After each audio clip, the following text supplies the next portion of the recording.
Hey class, my video discussion topic for this week is regarding learning objects and the open source movement, how they compare to one another, and the use of learning objects in distance education in the near future. First off, to say the first part of the discussion is whether the learning objects and the open source movement are comparable. I'm not sure that comparable is necessarily the right word as far as I'm concerned. To me, they're not necessarily comparable, they're more synchronous. In other words, they go well together.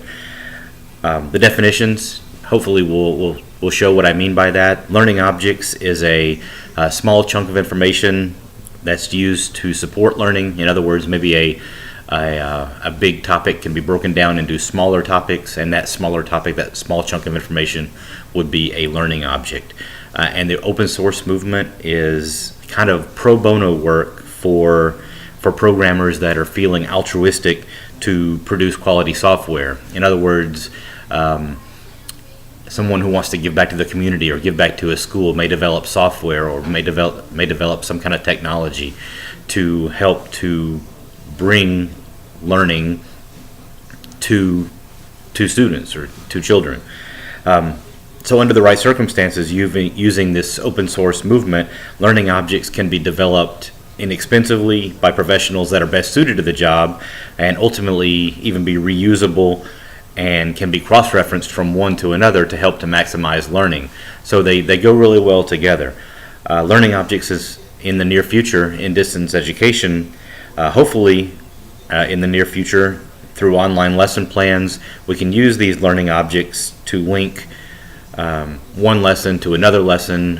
For instance, if through using the open source movement, one developer develops a program to show young students how to do long division, for instance.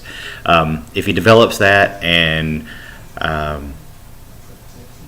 then he tags that program as long division or something like that, if someone else is developing a lesson plan, they can link their lesson plan to his small chunk of information for long division to help to develop that student's learning on that topic. The way it relates to chapter 29 in our text is the flexible learning environment, like self-directed learning and self-regulated learning, can use those learning objects to link information here, link information there, that's developed by professionals, and help that student to, on their own, find the information and learn to the best of their abilities. Hopefully that answers the discussion questions for today. I'd like to hear your feedback, so feel free to let me know how you feel about it. Thanks.